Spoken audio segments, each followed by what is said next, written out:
15 His Lotus Feet. When you are looking at a lotus flower, you are looking at a beauty and a purity which remind you of angels. Floating on the surface of a pond or lake, the lotus stands pure and untouched by its surroundings. It is for this supreme quality that in India the lotus is chosen to describe the feet of God in human form. Mehera always referred to beloved Baba's feet as his lotus feet. Down the centuries, great lovers of God have sung of their beloved's lotus feet. In poetry and in prayer, all worship and surrender to the Lord are directed to His lotus feet. Whatever is placed on His lotus feet becomes purified.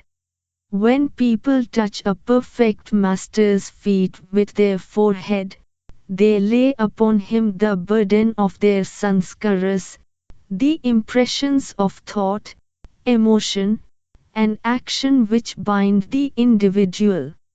Having the avatar's darshan, laying your head on his lotus feet or on his eternal samadhi, is the highest blessing. Milk and honey also represent sanskaras, hence the old tradition of washing the Master's feet with milk and honey.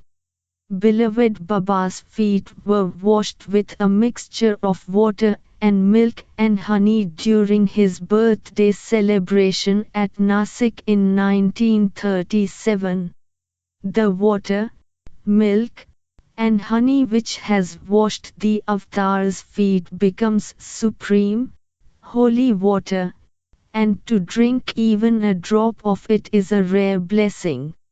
So just imagine how lucky this little girl was when she swallowed glassfuls of such holy water.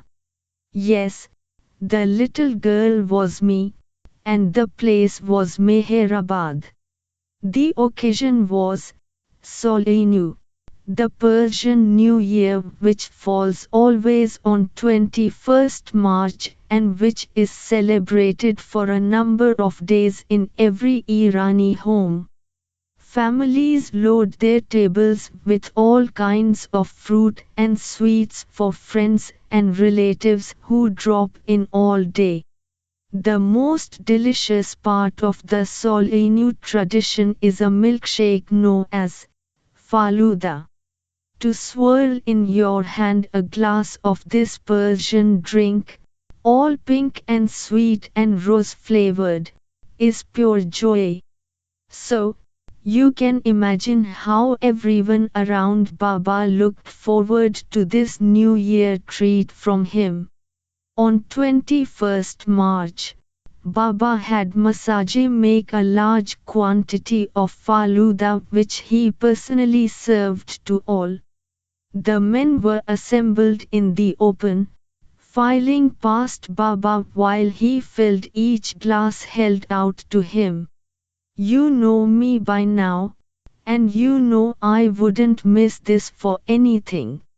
So there I was, a 6-year-old girl standing amidst that long queue of men. With empty glass in hand, I too was awaiting my turn to receive the cold drink from Baba. Baba was sitting astride a wooden box, in front of an enormous vessel, full of Faluda, holding in his hand an aluminum mug with a handle.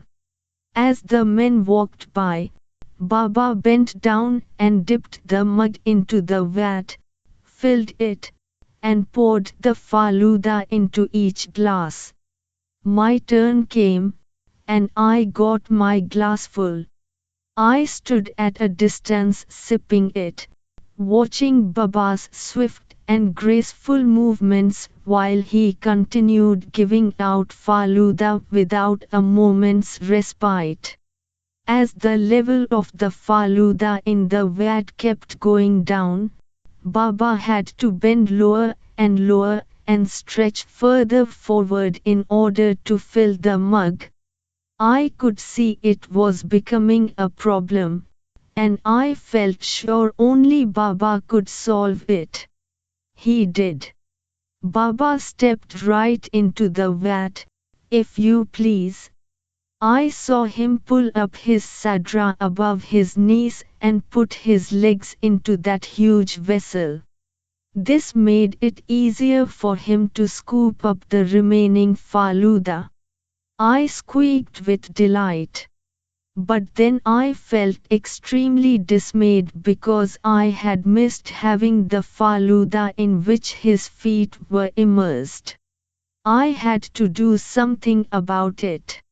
So, although I had already received my share from Baba, I went back and mother was the first one to wash her beloved son's feet on the occasion of his birthday celebration at Nasik in 1937. I wish she could have seen the glow of love on Baba's face as he accepted his mother's homage. Joined the queue to get another glassful, a glassful of the faluda which had bathed his lotus feet.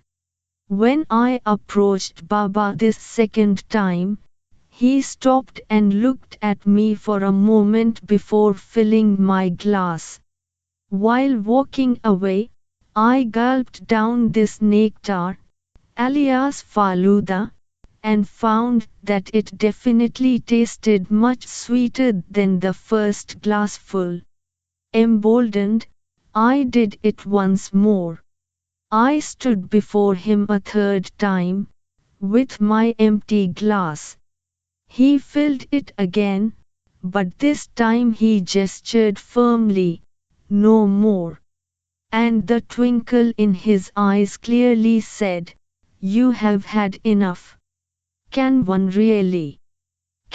really have enough gifts from Baba? The grace to spend a lifetime in his company was his biggest gift to me. Is that enough? No, it is not. One can never have enough of Baba's love and company.